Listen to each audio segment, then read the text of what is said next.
መሐመድ ልንገርህ፣ ስሜን ሄደህ ብትነግረው ቤቱን ዘግቶ ይጠፋል። እፎይ መጣብህ ብትለው ቤቱን ዘግቶ ይጠፋል። ሰው ጥራ፣ ወንድ ከሆነ ከፈለገ ከውስጥ ይላክልኝ። ይቀፋል እኮ አንተ የምታወራው ነገር ይቀፋል፣ ያስጠላል እኮ ከአንተ ጋር ማውራትም ራሱ አንዳንዴ። ምኑ ነው የሚቀፈው? ምኑ ነው የሚቀፈው? አንተ ከሚቀፍ ምን ብዬ ነው የሚቀፍ? እስኪ አፍ ለከት የለውም። ገብቷል? በጣም ማለት የምትናገራቸው ነው። ምን ብዬ ተናገርኩኝ? ነገር ነው የምታወራው፣ ውሸት ነው የምታወራው። ምን ብዬ ነገር ነው የምታወራው። ገብቷል? አንድ ቻሌንጅ አደረግኩ እኮ አንድ ካመጣ እኔ ሶሪ ላለው አልኩ። እኔ ብዬው እኔ የቀፍጠፍኩበት እኔ ዋሸውበት ወይንም መጥፎ እንትን ያልኩት አንድ ነቢይ ያልተናገረውን ሲያምጣልኝ ምን አልኩኝ? ይመስለኛል አንተ አሁን ጠይቀ የመረዳት ሳይሆን በቃ አለ አይደለ እያንቋሸሽክ ብቻ የመኖር ዓላማ ነው መሰለኝ ያለክ እንጂ ሰው ጠይቆ ለመማር ለመረዳት ያለው አይነት ሰው አይደለም። እምየሳይቅ ማለት ነው። በመጀመሪያ ደረጃ ሱራ 9:8 ላይ እርኩሶች ብሎ የሚሳደበውን ቆሻሻ መጽሐፍን ቀደጥ አለው።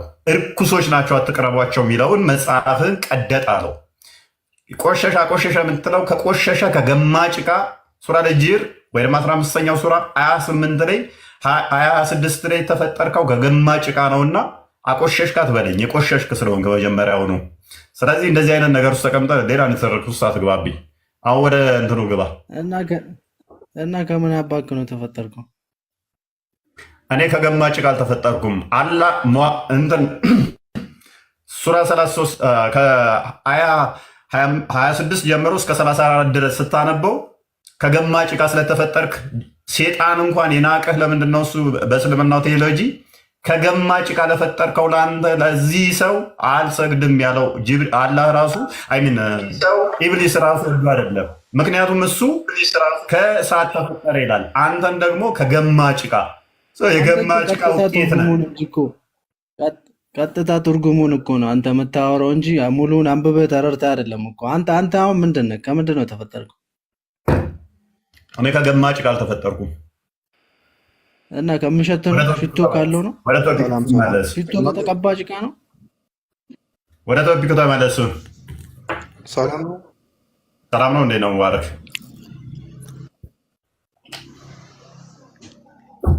እንኳን ደህና መጣ። እንኳን ደህና ቆያችሁ። ሰላም ነው አለን ይመስገነው። ቁርአን የተብራራና ግልጽ ነው ብለህ ታምናለህ? ቁርአን የተብራራና ግልጽ ነው? ቁርአን ለምን ቁርአን የተብራራና ግልጽ ነው ወይ? ምክንያቱም ቁርአን ምን ይላል ስለ ራሱ ሲናገር ግልጽ እና የተብራራ አንቀጾቹም የተሰካኩ ይላል። ሱራ 6 114 ላይ፣ ሱራ 11 1 ላይ፣ ሱራ 15 1 ላይ፣ ሱራ 43 ቁጥር 2 ላይ፣ ሱራ 12 111 ላይ፣ ሱራ 15 1 ላይ ግልጽ እና የተብራራ ነኝ ይላል። አንቀጾቹ የተዘረዘሩ የተብራራ ነው ይላል። አንተ ታምናለህ በዚህ? ቁርአን መቼ አንብቤ ነው አንተ? ትናንትና ማታ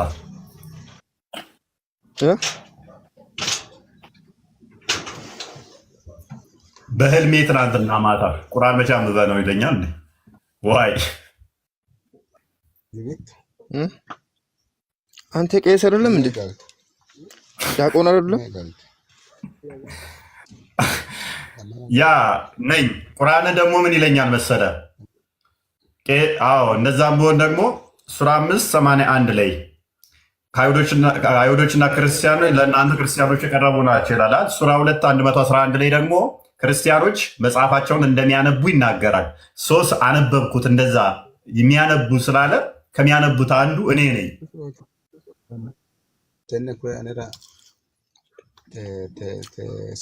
አይዞ አንተ ስለ ቁርአን የምታውቀው ነገር የለምና ስለ ቁርአን አታውራ። ባታውራ ይሻላል። ነብዬም አያውቅም። ሱረቱን ዩኑስ ወይም 10ኛው ሱራ አያ 94 ላይ ካላወቀ እኔን እንዲጠይቅ ይናገራል። አንተ ራስህ አታውቅም። ሱራ 16 43ኛው ላይ እኛን እንድጠይቅ ያዛል። ሱራ አልአንቢያ 17 እኛን እንድጠይቅ ያዛል። ተፍሲር ጃለሌንን አንብበው። ነብይ ኡሚ ነው። ሱራ 7 157 ላይ ተፍሲር ኢብን ከሲርን ያው የመሃይማን ነብይ ብሎ ያስቀምጦልሃል። ሱረቱ ረሱልላህ ዘ ላይፍ ኦፍ ፕሮፌት ሙሐመድ ፔጅ 252ን ተመልከተው። መሃይማን ብሎ ያስቀምጣል። ራሱ ነቢይም ደግሞ ሳያል ቡካሪ 1913 ላይ እኔም ተከታዮቼ መሃይማን ናቸው ብሏል። አንተ ከነቢይ ተሽለ ነው፣ አንተ ከአላህ ተሽለ ነው። እኛንን መሃይም እነሱ ግን ምሁር ናቸው ብሎ ነው ያስቀመጠው ቁርአን። ወደ ቶፒክ ተመለስ። ቁርአን የተብራራና ግልጽ ነው። ቁርአን የተብራራና ግልጽ ነው ወይ? መሐመድ አታገናኘው። ሁለቱም ያው ናቸው ለእኔ። ሙሐመድ አላህን ፈጠረ፣ አላህ ደግሞ ሙሐመድን ፈጠረ። ደረጃ የጠየቁን መልስ። ቁርአን ግልጽና የተብራራ ነው ወይ?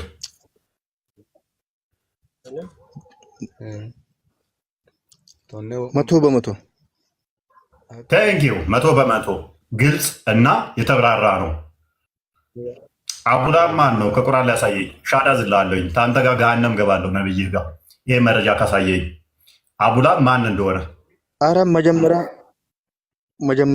ሂድና ገሃነም ግባት። መጀመሪያ መንገዲ ግልጽና የተብራራው መጽሐፍ አቡላብ ማን እንደሆነ ንገረኝ አልኩህ እኮ። ስለ አቡላብ ማን ነው? ምን አጥፍቶ ነው እንደዚህ ተብሎ እዚህ ጋር የተሰደበው?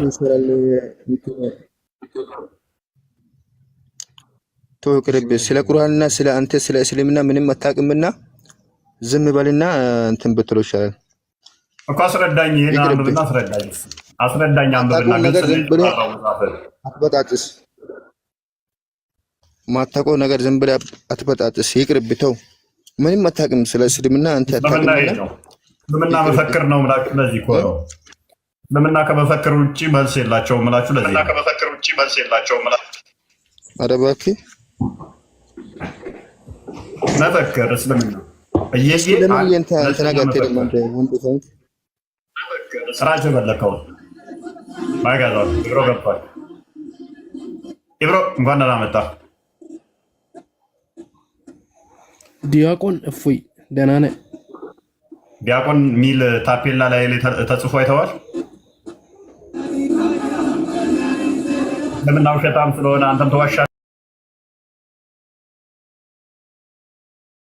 ማለት ነው። የዚህ ዘመን ነብይ ይሏል። በእርግጥ ከአንተ ነብይ ይሻላል።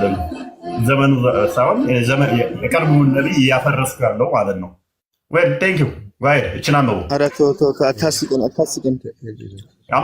ከአንተ ነብይ ይሻላል። አዎ ከኢትዮጵያ ቢመጣው እግረ ቀጭኑ ነው ካባ የሚያፈርሰው ብሎ የለ እሱ እኔ ነኝ። የነብይን አስተምሮ እያፈረስኩ ነው። አንብቤንን ትንቢት የተናገረው ለኔ ነው። ነብይ አስተምሮቱን እየናድኩበት ነው። የሚያፈርሰው የእግረ ቀጭኑ ነው ብሏል። እግሬን ላሳይ ቀጭን መሆኑን አንብቤን ነው። አንተ ሐሰተኛ ዳቆን ነው። ሐሰተኛ ዳቆን ነው። አንተ ነብይ ነው። ሐሰተኛ አታውቅም። ምንም አታውቅም። ነብይ ነው። ሐሰተኛ ምንም አታውቅም።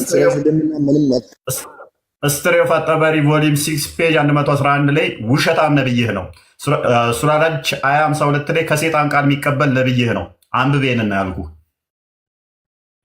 ሐሰተኛ ሐሰት አባት ይለዋል ክርስቶስ። እናንተ የአባታችሁ ምኞት ልታደርጉ ትወዳላችሁ። እሱ ሐሰተኛ አባት ነው። በእውነት አልቆመም። እሱ ነፍሰ ገዳይ ነው። የጋኔን ልጆች ሆኑ፣ የዳቢሎስ ልጆች ሆኑ፣ ሴጣን ወንድሜ ነው የሚሉ እሱን ደግሞ እናንተ ትሉታላችሁ። ዮሐንስ ወንጌል ምዕራፍ 8 ቁጥር 44 ላይ የሚናገረው ማለት ነው። ይህንን አንብብልን። አሁን አንብቦ የሚያስረዳን ይህንን የቁርአን ክፍል እየየ የሚል አይደለም የምፈልገው። አንድ የቁርአን ክፍል ሐሰት እንደሆነ እያሳየሁህ ነው። ሙሉ ከቁርአን ክፍሉ የፈጣሪ ቃል አይደለም እያልኩ ስድብ ነው። ይሄንን ፈጣሪ እንዴት ነው ፍጥረትን ከመፍጠሩ በፊት ይሄንን ሲሳደብ የኖረው እያልኩ ነው። አንብብ፣ ይቅራ። ነብይ ማንበብ አይችልም ነበረ። እኔም እንደ ነብይ ሱራ 96 ላይ ሰውን ከረጋ ደም በፈጠረው አንብብ እያለ ሄራ ዋሻው ሳያል ቡካሪ ቮሊም 1 ቡካን አዲስ ይጨመቀ እንዳስነበበው ለተነበበ አንብብ። ከገማ ጭቃ ትላለህ እንደ አንተ ከምን ነው የተፈጠርከው? አንተ ከገማ አፈር። አንብቤንን ሁላችንም ከአፈር እኮ ነው የተፈጠረ ነው። አንተ ከሰው የተለየ ነው። እሺ ማይካዝ እሺ ተው እሱ ይቅርብ። አንተ ምንም አታውቅም ብራዘር፣ ተሳስታል በጣም። ዝም ብለህ አፈና ቁርአንን ታፍርበታለህ። ይኸውላችሁ ይሁት ቁርአናቸውን ያፍሩበታል፣ ይሸማቀቁበታል። ለማንበብ እንኳን ይህንን የፈጣሪ ቃል ብለው የሚያስቡትን ቪዲዮ አናንት ውስጥ ሚራክል እኮ አለው ቁርአን ዋው ውዱ ሳታደርግ እንዳነከው ቅብር ጥሴ አብብ ለምን ትሸማቀቅበታለህ? ይህንን ነው አላህ ሲቀራ የነበረው ፍጥረትን ከመፍጠሩ በፊት። አቡላብን ሲሰድብ ነበር አላህ ብቻውን ሆኖ። የአቡላብን ሚስት ሲሳደብ ነበር አላህ ብቻውን ሆኖ። ይሄ የፈጣሪ ቃል እንዴት ይሆናል? አንብበው፣ አትሸማቀቅ። አንብብ፣ እስማ አንብብ።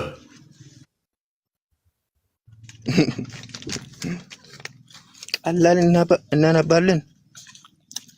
ሰው አንብብ እንዳያንቅስ ትበላ ደግሞ ይቅራ።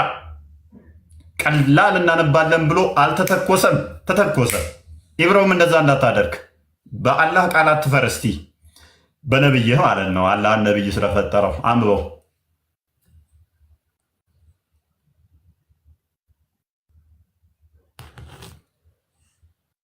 ኢብሮ አንብበው እስቲ። ያፍሩበታል፣ አያችሁ፣ ይሸማቀቁበታል። ይሄንን ነው አሁን ቁርአን ተአምር ነው ብለው የሚሉት ይሄንን ነው። ይሄ ምንም ተአምር አይደለም ወዳጄ። እኔ ጲላጦስን ለመስለብ ስፈልግ መጽሐፍ ጽፍና እዛ ውስጥ ምን እላለሁ? ፈጣሪ አለኝ ብዬ ሙልጭ አድርጌ ሰድበዋለሁ። ከዛ 1.8 ቢሊየን መሀይማን ያንን የኔን መጽሐፍ ያነባሉ፣ ፈጣሪ ቃል ነው ብለው ይከተላሉ። ወይ ቀልድ! በድሩ እንኳን ደህና መጣ።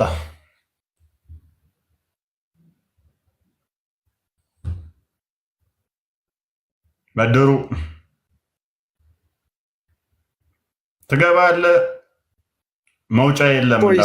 ይሰማኛል። መልካም። እስቲ ይህችን የቁርአን ክፍል አንብብልንና ጥያቄ ይኖረናል።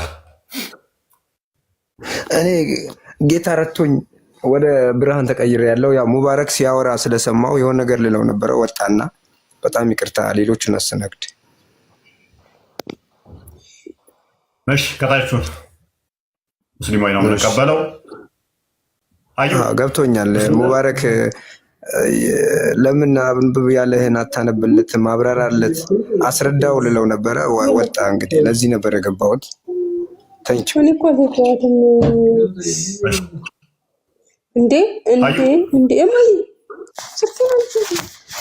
አዩ ሚስጥር እየሰማን ነው።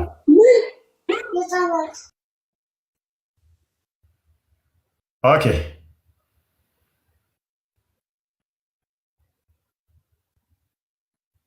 ማንበብ የሚችል ማን ነው? በቁርአኑ ማይሸማቀቅ እንደውም በዜማ ብትሉልን ይሄን በአረብኛ ማያፍር በአረብኛ ሊልልን የሚችል አዩ ይሰማል? አሞቲ አለሽ? እንዳልፈጠፍጥሽ አለበለዚያ የሰማው ያወጣችኝ። ኦኬ አቡላብ ምን በድሎ ነው ግን እንደዚህ 1.8 ቢሊየን ህዝብ ሲሰርበው የሚኖረው የነበረው? በጣም እንትን ነው ይሄን ነገር ያመጣው ሰውዬ። ክሪቲሲዝም አይወድም። አንተ ክሪቲሳይዝ እንድታደርገው አይፈልግም።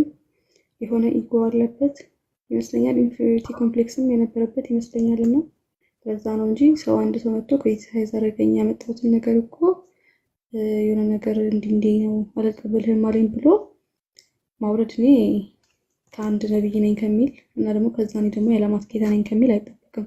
ከዛ በኋላ ደግሞ አንድም ሌላ ምን ዘካ ያ ሰውዬ ከዛ በኋላ እንዳያምን አደረገው ማለት ነው። ለምን ይሄ ከፈጣሪ ከተባለ ሰውዬ እንደዚህ ተብሎ ወርደዋል። ከዛ በኋላ ሰውዬ የማምን ፕሮባቢሊቲ ቢኖር ራሱ እሱን አጭልቦታል፣ አጥፍተዋል። ለምን በቃ አታምንም ብሎኛል ይሄ ጌታ ሲጀምር የለም ብሎ ለቢታው ማለት ነው። ያ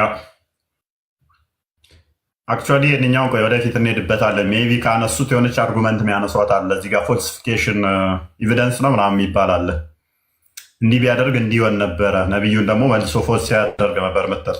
ግን እሱ እንዳልሆነ ደግሞ በሌላ ሰው ላይ ማሳየት እንችላለን። ያችን አርጉመንት እዚህ ላይ ሊጠቀሟት የሚፈልጉ አሉ ውጭዎቹ ላይ። እዚህ ሀገር ያሉት ያችን አውቀዋታል፣ አላወቁም፣ አላውቅም።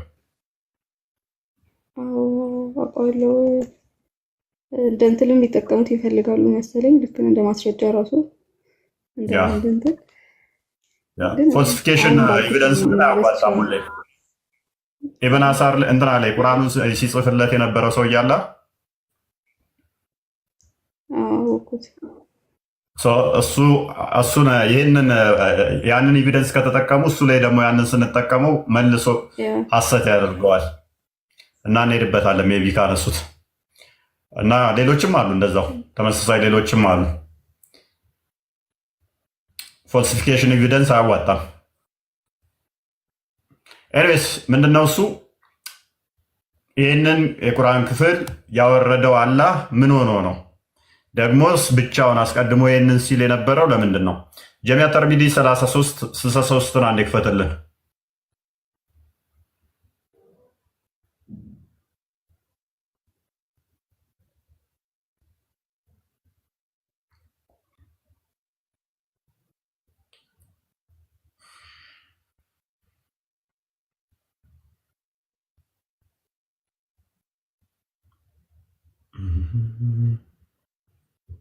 ኦኬ አንብቦ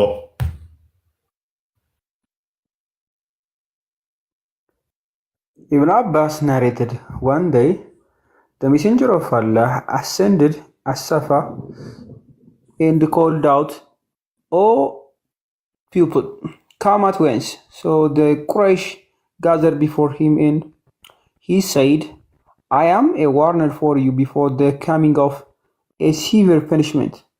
Do you think that if I informed you that the enemy was preparing to attack you in the evening or in the morning, would you believe me?" So Abu Lahab said, "It is for this that you gathered us, may you perish."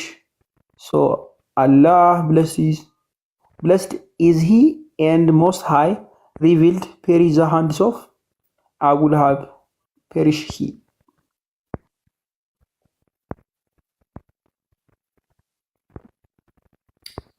በቱ ነበር። እሺ ምንድነው እሱ የሚለው? አቡላብ በጠዋት ተነሱ አሰፋ የሚባለው ተራራ ላይ ይወጣና ይጣራል ማለት ነው። ከዛ የቁረሽ ህዝቦች ይሰበሰባሉ። ከተሰበሰቡ በኋላ ምንድነው እሱ ከሚመጣው እንትን ልንገራችሁን ብሎ ሄዳቸዋል። አሁን ነገርን ይሉታል። ከዛ በኋላ እኔ ግልጽ አስፈራሪ ነኝ ይላቸዋል ማለት ነው። ይህን ጊዜ አቡላብ ምን ይለዋል? ጥፋ ብሎት ይሄዳል ማለት ነው። አንተ ጥፋ ብሎት ይሄዳል ሰው አላህ። ከዛ ኢሚዲየትሊ ምን አወረደ? የቁርአኑን ክፍል ሱራ ሰመድ ወይንም ደግሞ ሰመድ ነው ይባል የጭርት ምዕራፍን አወረደ ማለት ነው። 5 አያላትም። የአቡላብ እጆች ጠፉ፣ ከሰሩ። እሱም ሚስቱም እንጨት ተሸካሚ ስትሆን ከአንገቷ ከጨርት ያለባት ምናምን እሳት ይገባሉ ጋንም የሚል የቁርአን ክፍል አወረደ። ይሄ የቁርአን ክፍል ደግሞ ኢተርናል ነው። አላህ ምድርና ሰማይን ከመፍጠሩ በፊት ብቻውን ሲያነበንበው የነበረ ማለት ነው። ሲቀራው የነበረ ማለት ነው። ሲለው የነበረ ማለት ነው። አስባል አቡላብ እንደዚህ ሆነ። ሚስቱ እንጨት ተሸካሚ ነች እያለ አላህ ብቻውን ሲቀራ ሰማይና ምድርን ከመፍጠሩ ፍጥረት ከመፍጠሩ በፊት። ይህ ስድብ ነው ሊትራሊ። ይህንን ሚራክል ብሎ ይህንን ተአምር ብሎ መቀበል በጣም በጣም በጣም እኔ እንጃ ምን አይነት ድድብና እንደሆነ አላውቅም። ይህንን የድድብና ፕሮማክስ ላይ ከደረስክ ብቻ ነው ተአምር ብለህ ልትቀበል የምችለው። ሜይ ቢ አንድ መጽሐፍ ኢንቫይት ላድርጋችሁ። ማቴዎስ ወንጌል ምዕራፍ 5 ቁጥር 44 ክፈተው።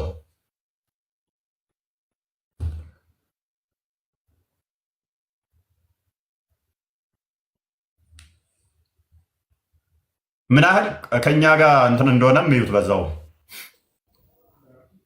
ምዕራፍ 5 ቁጥር 44 ወይንም ሉቃስ ወንጌል ምዕራፍ 6 ቁጥር 27 እንደዚህ ይላል። ሂድበት። ቁጥር 44 እኔ ግን እላችኋለሁ በሰማይ ላለ አባታችሁ ልጆች ትሆኑ ዘንድ ጠላቶቻችሁን ውደዱ፣ የሚረግሟችሁንም መርቁ፣ ለሚጠሏችሁም መልካም አድርጉ፣ ለሚያሳድዷችሁም ጸልዩ። እርሱ በክፉዎችና በበጎዎች ላይ ፀሐይን ያወጣልና በጻድቃንና በኃጥአኖችም ላይ ዝናብን ያዘንባልና። የሚወዷችሁን ብትወዱ ምን ዋጋ አላችሁ? ቀራጮችስ ያን ያደርጉ የለምን? ወንድሞቻችሁን ብቻ እጅ ብትነሱ ምን ብልጫ ታደርጋላችሁ? አሕዛብ ያንን ያደርጉ የለምን? እንግዲህ የሰማይ አባታችሁ ፍጹም እንደሆነ እናንተ ፍጹማን ሁኑ። አለቀ። እሺ ቴንኪው። ክርስቶስ ምን ብሎ ያዘዘን? ጠላቶቻችሁን ውደዱ። ጠላታችንን እንኳን በሰውኛ እንድንወድ ታዘናል። የሚረግሙንን እንድንመርቅ ታዘናል። ለሚያሳድዱን እንድንጸልይ ታዘናል። ሙሐመድ ግን እንደ እብድ ጠዋት ተነስቶ ጋራ ላይ ወጥቶ ጮሆ ከእንቅልፋቸው ቀስቅሶ ሄደው ምንድን ነው ሲሉት እኔ አስፈራሪያችሁ ነኝ፣ ይህ ጥፋ ብሎ ያለው ደግሞ አጎቱ ነው፣ ደግሞም ሽማግሌ ነው። ከዛስ አንተ ሚስትም ገሃነመ እሳት ትገባለህ ብሎ ቁርአን ክፍል ሙሉ ያወርድልሃል ማለት ነው። ይሄንን ተዛ ተአምር ብሎ በቢሊየን ሙስሊም እስላም ፍቅር ነው እያለ ይከተልልሃል። የኔና የናንተ ምርጡ ሐዋርያ ቅዱስ ጳውሎስ በሮሜ መልእክቱ ምዕራፍ 12 ከቁጥር 12 ጀምሮ ብታነቡት እንዴት ከጠላት ጋር እንኳን መኖር እንዳለብህ ያስተምራል። የሚረግምህን እንኳን መርቀው ብሎ ይደነግግባል። ጠላትን እንኳን ቢብራ በአብላው እያለ ያዘሃል። አላህ ግን ሰማይና ምድርን ከመፍጠሩ በፊት ብቻውን የአቡላብ እጆች ጠፉ፣ ከሰሩ፣ እነዚህ ሆኑ፣ እሱም እሷም ሚስቱም እንጨት ተሸካሚ ስትሆን ገሃነም ይገባሉ እያለ አላህ ሰማይና ምድር ከመፍጠሩ በፊት ያነባል ወይ አላህ አቡላብን ባፈጥረው አይሻልህም ነበረ? ብቻህን እነዚህ ይህንን አንድ የቁርአን ክፍል ሙሉ አቡላብን ስትሳደብ ከምንኖር ልክ እንደ ቃሉ ወይንም ደግሞ ልክ እንዳይኑ እንደጁ ምናምን ነገር ቁርአኑ እንደዛ ነው። አብሮት ያለ ፍጡር ያልሆነ ነው። ኢተርናል የሆነ ስድብ ማለት ነው። ከአላህ ጋር ብሎ አላገኘሁትም እስካሁን፣ ሊገባኝም አልቻለም እስካሁን። አቡላቡንና ሚስቱን አለመፍጠር አይሻልም እንዴ? ከዚህ ሁሉ አላ ብቻውን የአቡላብ ሚስት እንጨት ተሸካሚ ነች፣ አንገቷ ከጨርት የሆነ ገሃነም ትገባለች እያለ ከሚያነበንባላ። ኧረ ተው አቀልዱ እንዴ! ያቀልዱ የምር። እስቲ ጳውሎስ አንተ የምትጠራው ጳውሎስ እንደዚህ አይነት ፍቅር ይሰብካል። የሚያሳድዷችሁን መርቁ እንጂ አትራገሙ። ማንም ስለ ክፉ ፈንታ ክፉን አትመልሱ። በሰው ሁሉ ፊት መልካም የሆነውን አስቡ። በሰው ሁሉ ፊት ቢቻላችሁስ ይላል። ደግሞ ዝቅ ብሎ መሰለኝ ቁጥር 16 ቢቻላችሁስ ከሰው ጋር ሁሉ በሰላም ኑሩ ይላል። ቢቻላችሁስ በእናንተ በኩል ከሰው ሁሉ ጋር በሰላም ኑሩ። ወይ ቀልድ! እንደ እብድ ጠዋት ተነስተ የጮክ ሰው ሰብስበ ጥፋ ብሎ ስለሄደ ብቻ እንደ ቁርአን ክፍል ሙሉ ታወርዳለህ። ከዛ ይህንን ተአምር ነው ብለህ ትከተላለህ። ኧረ ተው ሙስሊሞች ንቁ! ተው ማሜ ተጫውተውባችኋል። ኧረ ተው፣ እየቀለድኩ አይደለም፣ እኔ የምሬን ነው። እሙ ሙርተድ ይህንን ተአምር እንዴት አየው ኪንግ? ሚን ይከብዳል። ታምር ይከብዳል። ኤኒዌይ ይከብዳል። ታምር ልትለው አትችልም። ማለት ምንድን ነው ታምራቱን? ማለት አቡላብን ተሳደበበት፣ በሲስተም ተሳደበ፣ አላህን የተናገረው ብሎ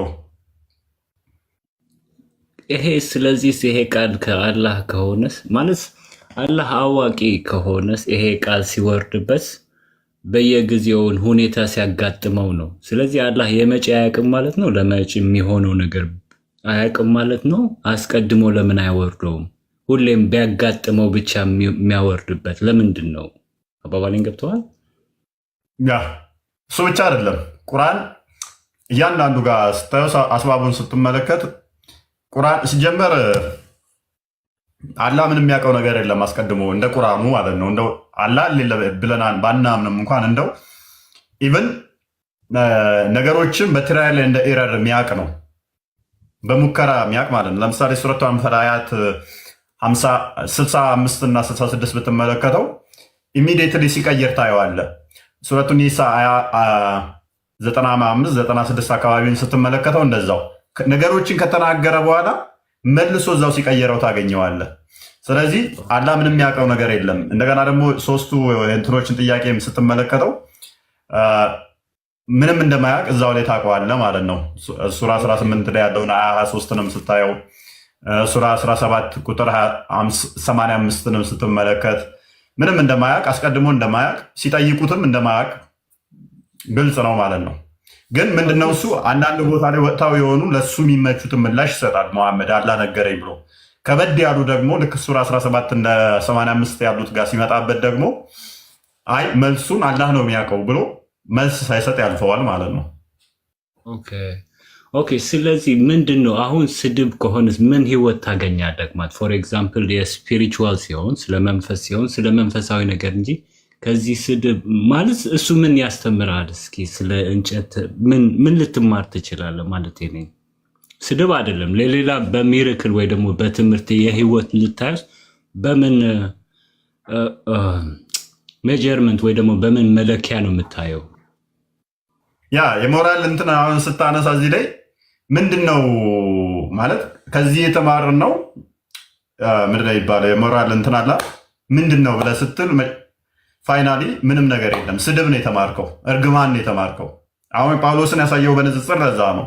የሚጠላህን እንኳን ምን በለ ጸልይለት እያለ የሚረግምህን መርቀው ካለ ቢራብ አብላው አጠጣው ካለ ያ መንፈሳዊ ነው። እዛኛው ጋር ስትመጣ ግን በእርግማን አስተማረ። በጣም ፍቅር ይቅርባይ ቻይ የተባለው አካል እንደዚህ ከሆነ አንተ ከዚህ ምን ትማር ትችላለህ? በጣም ያስቀው ደግሞ ቅድም እንዳልኩ ይሄ ቃሉ ደግሞ ፍጡር አለመሆኑ ዘላለማዊ መሆኑ ከአላህ ጋር የነበረ አላህ ሲለው ፍጥረትን ከመፍጠሩ በፊት ይህንን ቃል ሲለው የነበረ መሆኑ ስታ ደግሞ በጣም ያስቅህ ይሆናል ማለት ነው። አላህ ራሱ ዝም ብሎ ሲራገም ማለት ነው ብቻውን አግኝታኝ ከሆነ የዘላለማዊ ቃል ከሆነስ ይሄን ሰዎቹ ሳይፈጠሩ ራሱን እየሰደባቸው ነበር ማለት ነው የምትለኝ ያለው መሰለኝ። ኤግዛክትሊ። ስለዚህ እሱ ሰንስ አይሰጥም ኮምፕሊትሊ ከወሰድኩት። እሺ ሚራክል ነው ለነሱ ብዬ ከወሰድኩት እንበለው በእነሱን የሚያምኑት ነገር ወስጄ ሳየው እኮ ነው የምልህ እንጂ ከመጀመሪያው ራሱን የዘላለማዊ ቃል ሲሆን እነዚህ ሳይፈጠሩ እንዴት አድርጎ ይሰድባቸዋል? ትክክል ነው። በሱ ታምር ነው ይሄ። አንተ ቁርአንን እንድነካ የተፈቀደልህም ትባላለህ። መልስ ስታጣ መልስ ሲያጡ የሚሉህ አንተ ካዲ ነህ፣ ቁርአንን እንድነካ አልተፈቀደልህም ይለዋል። ከዛ አረብኛ ትችላለህ ይለዋል። ወይንም ደግሞ ማጭበርበሪያ ስልታቸዋለሁ። አረብኛ አትችልም፣ ስለዚህ አልተፈቀደ አይገባህም ትባል። ወይኔ 1.8 ቢሊዮን ህዝብ እንግዲህ አሁን በጭፍን ይህንን አረብኛውን ይቀራል፣ አማርኛውን ትርጉሙን አያውቅም። ታምር ነው ብሎ ይሄዳል። ቋንቋውን በደንብ አይችልም አብዛኛው። ታምር ነው በቃ ዋው። ስታዳምጠው እኮ ይህንን እኮ አሁን አንድ አረብኛ በአረብኛ ቢቀራ የሆነ በቃላል እንትን ይመስላል። ተመስጠ በቃ ትትናን የሚሰብክ የሆነ ፍቅር፣ አምላካችሁ ቅረቡ፣ አምላካችሁ አዛኝ ነው ምናምን የሚል ይመስላል። የሆነ በቃ በጣም እንትን ይመስላል። ትርጉሙን ስትሰማው ስድብ እና ለእኔ ምን ከህይወቴ ጋር ምን ያገናኘዋል? ያውም አንድ የቁርአን ክፍል ሙሉ። ዋይ ምንኛ እኔ አቡላብን 24 ሰዓት የምሳደበው ከዛ ዚሆኜ ማለት ነው። አላህ አስቀድሞ ሲሳደብ ኖረ እኔንም የሱን አጋር አደረገኝ ማለት ነው። ተሳደብ ብሎ ይሄ አንፎጋገራ እየተዋወቅን ማሜ ራሱ ሰዎችን አሳቦ የተሳደበበት ነው። ታውቁታላችሁ እኮ እናንተም እንደዛ እንደሆነ ታውቁታላችሁ።